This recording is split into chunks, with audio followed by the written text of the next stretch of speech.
Hello, kamusta po sa unang episode ng Usapang Sahig? Kaya mga storya ng paghilom. Meron po tayong special guest ngayon. Ito po, na-meet ko siya 2 years ago. Okay? Si Nanay Nanette. Kamusta po? Mabuti naman sir, magandang hapon po sa lahat ng manonood po. Yun. So, nakilala ko siya sa People Power Monument. Around this time, mga EDSA People Power Celebration, nandoon siya, in-interview ko, vinlog ko, pinag-usapan namin tungkol dun sa anak niya na nasawi dun sa madugong war on drugs nung panahon ni Rodrigo Duterte. Una, gusto kong tanungin, Nay, it's been 2 years simula nung nakita tayo nun. Kamusta kayo ngayon? Siguro ngayon, may nakikitang pag-asa. Maliwanag, lumiliwanag yung landas papunta sa hustisya. So, feeling ngayon punong-puno hopeful. Hopeful. Unti-unti maghilom. Papunta sa hustisya. Nakakatawa kasi yun nga yung pangalan nitong yung inyong grupo, 'di ba? Na yung paghilom. Yes, at ganun nga yung nangyayari sa mga membro, nagkakatulungan kayo. Pero bago natin pag-usapan 'yun, balik muna tayo doon sa nangyari nung 2017. Okay? Nakwento niyo 'yan doon sa vlog ko, pero doon sa mga hindi nakapanood, pwede niyo ikwento ba ang inyong anak, ang pangalan si Aldrin? Si Aldrin Castillo. Yung anak ko na yun, ang panganay ko ay 32 years old. No, punong-puno ng pangarap isang kabataan na maraming pangarap. May partner na siya noon, pero wala silang anak. Panganay ko siyang anak. Around October 2, 2017, kasagsagan ng war on drugs noon Bilang nanay pala, nung panahon na lagi na akong kinakabahan. Kasi nakikita ko kung sino-sino na yung pinapatay Maraming riding in tandem, nanlaban, mga ganun, no. Palagi ko sinasabihan ng Aldrin ko noon, huwag kang lalabas ng gabi. Palagi, ganun. Ang lagi lang sagot ng anak ko, wala naman akong ginagawang masama. Isang kabataan na alam mong, wala naman nilalabag na Ano po ang trabaho niya? Anong ginagawa? Nagwe-welding siya. Okay. Professional welder siya, yun. Tapos noong October 2 ngayon, dumalaw siya sa bahay ng kapatid niya, yung isang anak kong babae, doon sa Tondo. Yung Tondo na yun, alam mo, doon ako pinanganak Nandun ang lahi ko, nandun ang nanay, tatay ko. Tapos doon ko rin siya pinanganak, doon siya nag-aral ng elementary, high school.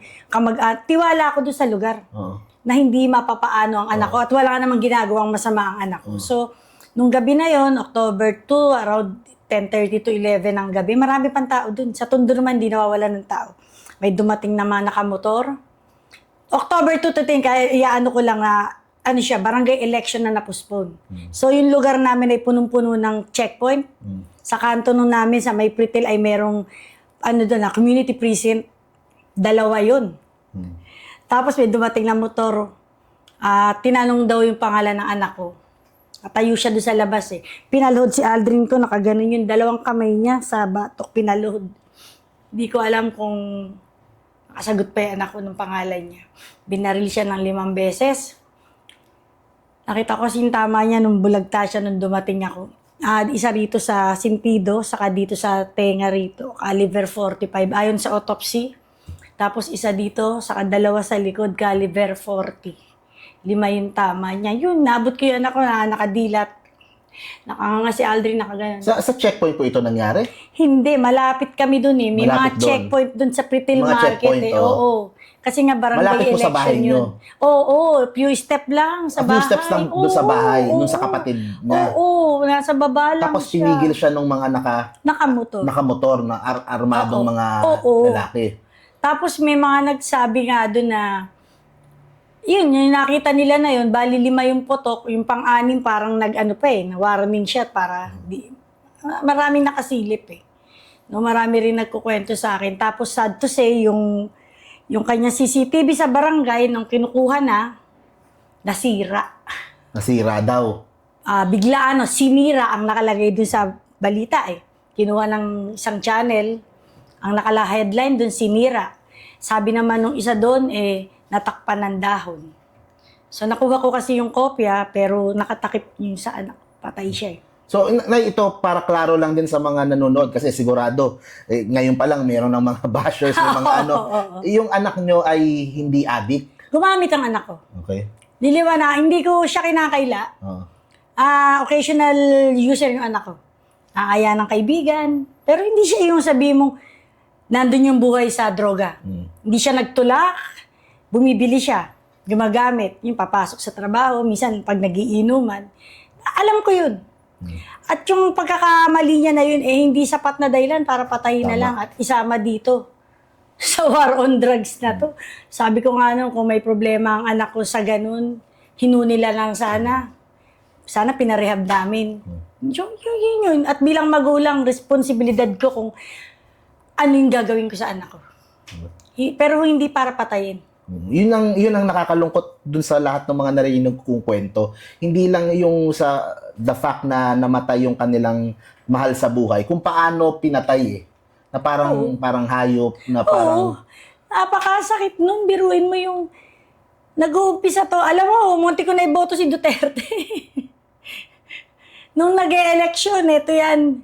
Nag-e-election, ang lakas ng dating niya eh. Di ba sa Tondo, alam mo, pag nagbumburok ang putang ina, alam mo yun, yung parang ano na lang sa amin yun, bulaklak na ng dila. Nung malapit na election day mismo, sabi ni Aldrin ko, Mama, sino boboto mo? Sabi ko, Duterte. Nagsalita yung anak ko. Sabi niya, Mama, pag nanalong presidente yan, magigiwa lang niya yung mga polis. Di ko alam saan hinugot ng anak ko to. On that day, nagbago isip ko, nag-iba ako ng kandidato.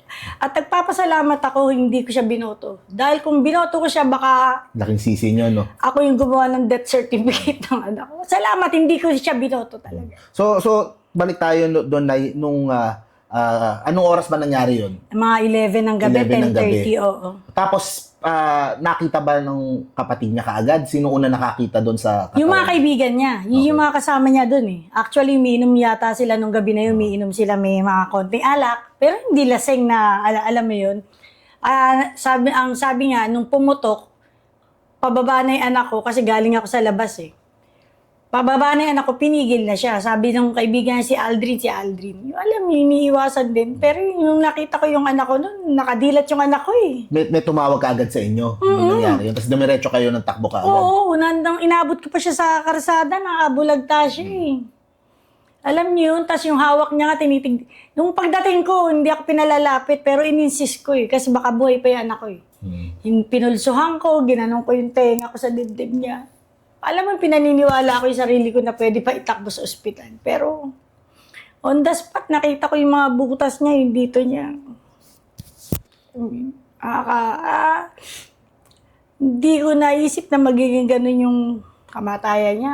Ang hirap tanggapin. Ang hirap, So, walang ina na I can only imagine gaano kahirap para sa isang ina ko na Ang makita hirap yung nung ganun. kasi minsan nagagalit ako na sinasabi ko pa nga kay Aldrin, sana nakinig ka, hindi ka lumabas. Yung alam mo yun, para lang hindi sana siya pinatay. Pero walang yung pagkamatay niya kasi, walang sagot, wala nga So, investigasyon. ano po nangyari pagkatapos siya pinatay na lang siya bigla? Nagreklamo po kayo syempre. Kayo po ay nagreklamo sa barangay, sa pulis. Ano po ang naging next step ninyo? Nung panahon na yun, syempre lutang yung isip ko noon, no? So, hinatid namin. Pero nung gabi na yun, hindi ko siya pinakuha sa Soko. Pinapirma ako ng waiver ng Soko, na hindi ayaw ko. Tapos, pina-autopsy ko siya ng iba. Pinapipirma kayo ng Soko? Oo. Na anong Parang nakalagay? waiver doon na ayaw ko ibigay yung katawan. Parang hindi ko na maano yung nakalagay doon.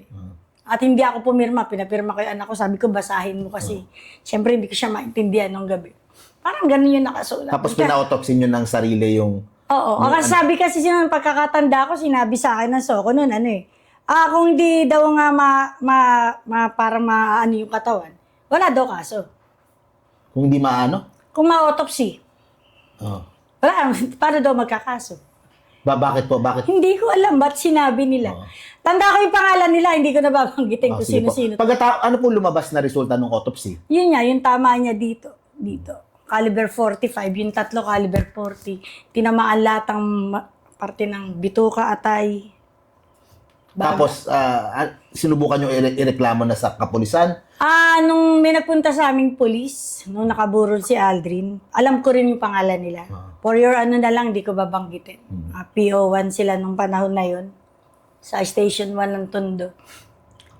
Unang sabi pa nga nung dalawang polis sa akin na yun, Mrs., sabi niya, baka may kalab triangle ang anak mo. Sabi ko, sir naman. Tapos, sabi niya, Mrs., baka may nakagalit yung anak mo.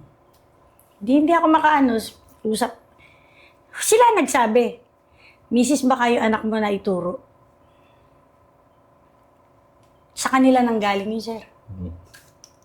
Hindi ako gumagawa ng kwento. Kaya hanggang ngayon yung kwento ko. At kilala ko yung dalawa na yun. Sila nagbanggit sa akin nun. Paano po ba yung ibig sabihin pag naituro? Parang kasi sa community nun may kumakalat na palit ulo. Okay. O kaya kung ito yung isang gumagamit, tapos hinga ng pangalan, ituturo kita, ikaw, ito yun, sir. So Mga parang ganon. ang lumalabas ba? Kasi ang nasa mga investigasyon, may parang quota system na kailangan, meron silang bilang na kailangan itumba. Parang produkto, no? Kaya makakota Oo. tayo isang gabi, parang Parang ahente lang, di ba? Oo. Kailangan mo ng ganito kadami ang mabenta mo sa... Oo so, nga eh. parang gano'n din ba yung naririnig nyo na meron silang kailangan na bilang na matumba o Noon pa naman lumalabas ng mga balita na to, sir. Pero naging maliwalag lang to. Nung nagsalta si Garma, kung matatandaan natin sa Quadcon. Ngayon nagtagni-tagni na sa Nagtagpi-tagpi, isip ko oo. na, ito yun. Paano Talagang ba yung meron. pagkasabi ni Garma? Sinabi niya nga, yung pera yata ng cities. Hindi ko matandaan kung PCSO Oo. na nagagamit pambayad doon sa mga operasyon ng mga polis na pumapatay. Yung kota. Kay Garma nang galing yun. Kaya nga sabi ko, noon pa naman namin alam, Doon yung hindi lang napagduktong-duktong namin. na baka yun yung dahilan kung bakit doon naisama yung anak nyo. Kasi kung titignan natin, sir, gabi-gabi noon, ang daming nara-riding in tandem eh. Ang dami rin pinapasok. Yung riding in tandem nga, yun yung hanggang ngayon, hinihingi ko pa rin yung paliwanag ng PNP kung anong investigation ba yung ginawa. So after po nun, after nung burol nung inyong anak, syempre sinubukan yung hanapan ng hustisya. Ano po ang naging resulta nung paghanap Wala ninyo? namang investigasyon, sir eh. Hirap na hirap akong kumuha ng police report, sa totoo lang. One time po, pumunta ako sa MPD. Siguro mga isang buwan na mahigit si Aldrin na ilibing na. Nagpunta ako dun sa MPD, sa UN. Di ko na namatandaan lang yung mga nakaharap ko dun. Nung sabi sa akin ng isa dun, bumalik ka ng alas 12 ng gabi, misis. Gamay, hindi ko siya makalimutan. Pinababalik kayo ng alas 12 ng gabi. Oo. Bakit po? Di ko alam. Sabi ko, sir, malayo po yung bahay ko eh. Bakit naman alas 12? Ang sagot niya, kasi panggabi yung duty ng nakaano sa'yo. Di na ako bumalik. Di na ako bumalik. Kasi, sabi ko, pwede naman umaga. Pwede naman alas 8 ng gabi. Madaling araw, no? Bakit alas 12? Alam niyo yun, hindi ko matansya kung baliwala lang talaga sa kanila yung pagkuha ko. O baka kinikengkoy ako. Kasi specific yun, alas 12. Hindi ako magsasalta na yun yung sinabi nila. Hindi na ako bumalik. Siyempre nangangamba rin po ako sa buhay ko. May ganung feeling din kayo. Oo, nung na mga parang panahon merong na- mga paano-ano na nate-threaten kayo tsaka na Nakakatakot. Nakakatakot. kung kaya nilang gawin yun ng basta-basta lang sa kung sino, no? Ano pa kaya doon sa pwedeng... Saka alam niyo yung word na alas 12 ng gabi. Parang, di ba, nag-isip naman ako, bakit gabi? Pero nung mga nakakatakot, panahon na yun kasi, hindi mo sila mako-question, matatakot ka rin sa kanila eh. Impunity nga yung tawag, no? Nung panahon na yun. So, anong epekto nung pagkamatay ni Aldrin sa pamilya nyo? Like, sa inyo personally, syempre, Teka ko, nagipicture ni Aldrin. opo. Alam niya lagi yung kasama tong anak ko. May malaking may malaking size. Pinagawa ko to, ganito. Para kasya sa bag ko. Ito, kasya siya kahit sa bag. May malaki. Kung bata, oh. Oh, Itsura, no? alam niyo, epekto. Hindi lang nila alam pang habang panahon na epekto to. Hanggang sa mamatay ako, dala-dala ko to. Sir, mabait na anak ko eh. Siyempre, nanay niya ako eh. Alam ko kung paano ko pinalaki yung anak ko. Maraming pagkakamali si Aldrin na mapagpapasensyahan ko. Nung bata to, isang beses ko lang pinalo to. Nung grade 5, ayaw pumasok. Talaga, nag-aaway kami. Pero bukod dun, yun yung naging pilyo. Di ko pwede sabihin walang niya. Wala naman pinatay na tao yung anak ko. Hindi naman nagnakaw. Naging pilyo na barkada. Ayun, natutong gumamit, sir. Pero wala siyang ginawang krimen para pumatay ng tao, mang-rape, yung sinasabi nilang pag-addict, salot. addict, rapist, magnanakaw. Wala. Ito, problema ko dito nun, pag ano yan, mangungupit sa akin. sa papa niya. Pero sa ibang tao, hindi naman siya namerwisyo. At alam kong kaya ko pa siyang baguhin kung nabigyan ng pagkakataon yung anak ko eh. Kaya ko pa siyang baguhin. Kung walang kinakailangan, iparehab ko siya eh. Kung kinakailangan, para mabago. Pero nung pinatay na nila, naputol lahat yung pag-asa na yun eh. Alam niyo yun na hanggang ngayon, naghahanap ako ng sagot. Ano nangyari? Bilang magulang, wala akong mag-iisip na magulang na magiging ganong alupit yung katapusan ng anak. Sa totoo lang, magsa-Saudi siya eh. Nung gabing binaril siya, wala na siyang ngipin. Nagpabunot na siya dahil magpapakabit nga kami ng bago niyang ngipin. Nahanap ko nga yung resibo nun eh. Yung gano'n na, tas minsan kasi para kaming magtropa dahil ang age, pinanganak ko siya 16 eh. 16 ako. Sabi niya sa akin, nakaupo ako, ginaganon niya ako. Ay, Nanet, niya. Sabi niya, pag naka-Saudi ako, gagawin kitang donya. Sabi niya sa akin, padadalang kita ng pera para hindi ka na minamata-mata. Ginaganon niya ako minsan. Hanggang ngayon, natatandaan ko yung mga pangarap ng anak ko. Yung isipin ko, hindi niya pinaplano yung buhay niya. Pinaplano niya papaano ako. Gusto ko lang ikwento sa kanila na tao yung anak ko. Siguro nagkamali man siya natutong gumamit, pero hindi dapat parusahan ng ganun. Grabe. Grabe naman yung, alam mo, sinintensyahan mo kaagad siya na hindi mo naman alam kung ano yung pagkatao niya. Diba? Maraming pagkakamali yung anak ko. Hindi ko pwede sabing perfecto siya eh. Hindi rin ako perfectong nanay. Pero as much as possible, ginagawa namin masaya yung araw-araw na magkasama kami bilang pamilya. At itong pagpatay sa kanya na to, Inalis. Isang iglap na wala lahat, no? pinalungkot nila kami. Sobrang Trauma. lungkot. Pati doon sa kapatid niya, yung apo ko, namimiss namin siya. Grabe. Bukod sa trauma, yung sakit, hindi mo maipaliwanag. Na araw-araw, nagtatrabaho ko, lumalakad ako. Pero pag uwi ko, alam mo yung para kang walang laman. Araw-araw lang humihinga ka. Pero Parang pag nawalan ka ng ano para mabuhay, parang ganun ba 'yon? hindi naman. Oo, Siya rin naman yung nagbigay sa akin ng ano para tumayo. Tumayo yung ngayon, ngayon, para lumaban. Pero alam mo, ito yung mga ganito, tatrabaho ko, nakikipag-usap ako. Pag uwi ko, parang wala kang laman kasi wala siya eh. Wala na siya, hindi ko na siya makakausap eh. Ang dami nilang pinutol sa buhay namin at doon sa iba pang pinatay. Samantalang, So ito po, 'di ba nangyari ito sa Tondo? Naalala ko noon, may nakausap din namin yung ibang mga pamilya. Marami din po sa Tondo talaga, no? opo, actually, nung binaril si Aldrin ng October 2, October 5, may pinasok doon na bahay. Isang kali lang. Doon, Dalawa pinatay doon. Dalawa. Nanlaban daw. Kasi sabi nung tricycle driver sa akin doon, nung kaibigan ni Aldrin, Tinanet, sabi niya, ang daming tao doon. Aburol si Aldrin nun. Sabi niya, mga nakaitim, yung... Habang nakaburol si Aldrin, may nangyari Oo, ulit October na gano'n. 5, October pinasok 2 ulit si sa Aldrin. isang eskinita. Yes. Kaya nangyari nun, October 7, nakaburol si Aldrin, nakaburol din naman sila doon, nabot tanaw ko. Pinuntahan ko pa yung lamay nun, dalawa pinatay doon. Ang dami pala no sa buong Tondo din, no? At hindi lang sa lahat ng iba't ibang mga lugar, lalo na yung sa mga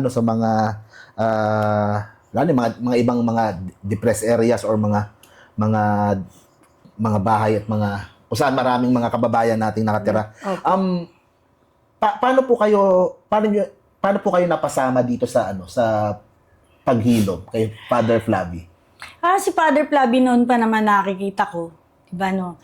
Pero nung ang tagal bago ako naging member na batch na nga ako batch 7.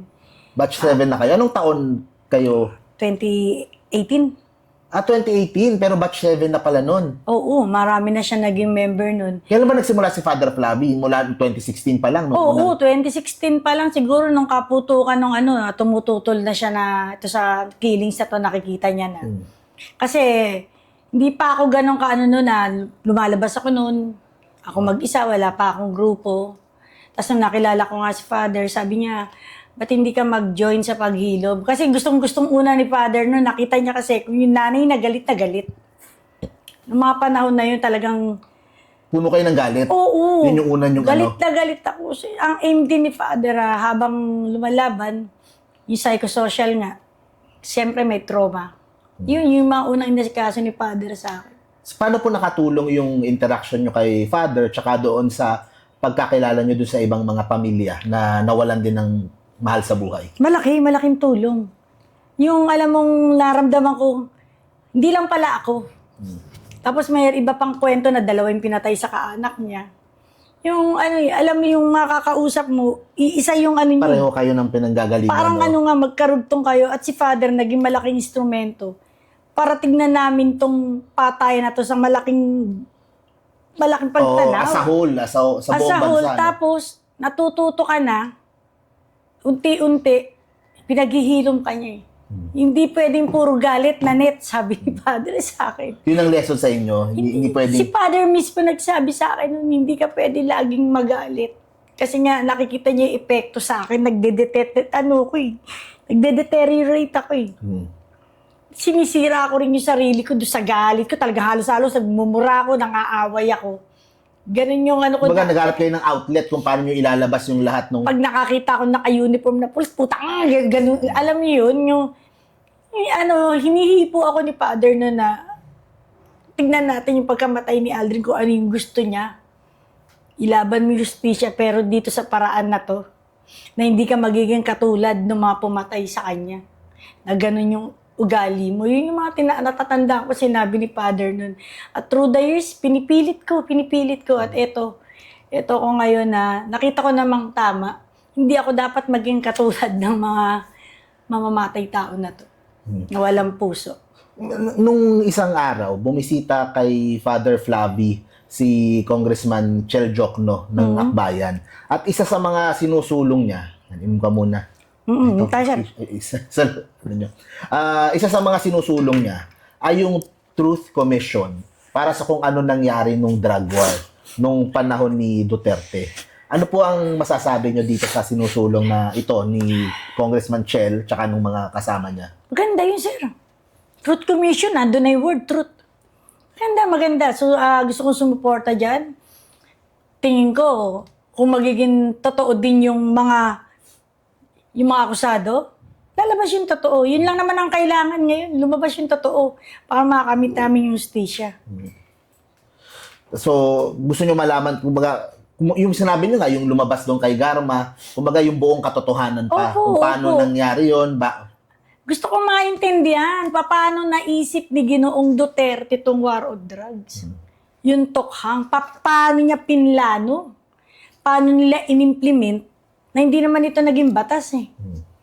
Paano to sinunod ng kapulisan? Bakit ang daming polis? Hanggang doon sa sumunod, no? barangay level, nagbigay ng pangalan. Ano yung nagtulak sa kanila? Ano yung para sumunod? Na alam mong papatay ka ng kapwa mo. Hindi mo nga kilala. Yung anak ko nga, hindi nyo kilala eh. Binaril nyo eh. Parang ganun, sir eh. Ano yung kaisipan na buo? Bakit naging ganun? Sinasabi nila, nung panahon na yun daw, mas tahimik daw. Totoo ba yun? Alin ang mas tahimik, sir? Sa mga kalsada daw, Tahimik makapaglakad kasi, ka daw na. nasa simenteryo na. Eto, tahimik. Pero kung maririnig nila yung bulungan ng mga tao, minumura sila at mga umiiyak kami. Hindi lang mailabas nung panahon na yun sa takot. Pero kung maririnig nila yung mura sa likod nila, yung pagsumpa sa likod nila, matutunaw sila sa kahihiyan. Ano ang tahimik doon, sir? Pag sinabi bang gumagamit ka, rapist ka na? Napakalaki kasi nung impact nga po yung sinasabi ko lagi. Pag sinabing adik eh, rapist ka na, nanakaw ka na, holdupper ka na. Hindi nyo nga sila kilala eh. Hindi nyo rin alam gaano kahalaga sila sa pamilya nila. Katulad nung anak ko, hindi ko pinagkakailang gumamit siya, sir. Hindi siya santo. Hindi siya perfecto, pero wala silang karapatang patayin yung anak ko. Diba? At lagi ako nanggigigil doon sa mga bumaril. Ano ba ang nasa isip nila? Kapalit ng pera? Di ba nila nakita tao yun? Anak ko yun. Tama. Ito, Nay, we are nearing itong end ng ating part 1. Pero gusto ko lang ding makuha yung reaction sa inyo. Kasi malapit na isang taon. Nag-meet tayo 2 years ago. Nasabi nyo nun, puno ng galit yung puso nyo. 1 year ago, around March, nangyari yung hindi natin inaakala na posible pala. Inaresto si Duterte, pinadala sa The Hague. Sa part 2, pag-uusapan natin yung magiging kaso niya sa The Hague. Pero gusto ko lang malaman, paano nyo nalaman na naaresto si Duterte sa airport at ano naging pakiramdam nyo pagkatapos? Ano yun, papasok ako March 11, no? Papasok ako ng trabaho nun, may tumawag sa akin kaibigan, si Dino Manrique. Nag-video call siya. Umiiyak siya. Sabi ko, ba't ka umiiyak? Sabi niya, hinuli na si Duterte, Nay. Sabi niya, ikaw yung una kong naisip. Doon ako umiyak, alam mo, gano'n nila. Natatandaan ako. Tapos hindi pa ako baka prank to. Asaya ko sa bus. Yun nga, tapos pagpasok ko sa trabaho, yun na nga yung laman ng balita. Nung gabi, masaya na kami, syempre, di ba? Pero hinihintay namin nung gabi hanggang lumipad yung aeroplano. Doon lang ako nakahinga na maluwag. Na wala, hinuli na. Kasi hanggat di lumilipad, baka maibaba Hindi. pa, no? Talaga nakagano kami. Nag-aabang kami. Nung gumanon na aeroplano, nakita ko. Hindi pa rin hanggang di tumataas, baka bumalik eh. Alam niyo yun?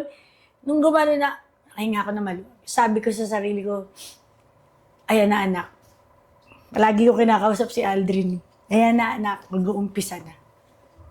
So para sa inyo, ito ay umpisa nung paghahanap ng hustisya para sa kay Aldrin tsaka dun sa mga ibang na biktima. Umpisa na. Sa loob ng ilang taon na paghihintay, nagkaroon ng resulta. Nung mga ilang taon, puro lang kami alam yung punong-puno ka ng kawalan ng pag-asa, baka walang mangyari. Hanggang kailan ba ako maghihintay? Lagi akong ganun. Hanggang kailan ba ako pupunta sa rally? Hanggang kailan laban kayo ng laban nang walang kasiguraduhan ng resulta, no? Nung nakita ko yun, talagang hindi ko masabi yung tuwa talaga. At lagi ko sinasabi, eto na anak, mag-uumpisa na tayo. Ibang laban to, pero may katiting na pag-asa na eh. May maliwanag na. Nagsisimula. So, Nay, bago natin tapusin yung part 1, huling tanong ko, kunya sa puso nyo ba, napatawad nyo na ba o kaya nyo bang patawarin yung mga gumawa nung kay Aldrin? Or malayo pa? Humingi ako laging tawad kay Lord. Kasi sabi niya, magpatawad ka. Kay Father Plaverin. Sorry, Father eh. Kaya ko magpatawad. Hindi pa ngayon. Dadating yung oras na yun, pero sorry, hindi pa ngayon.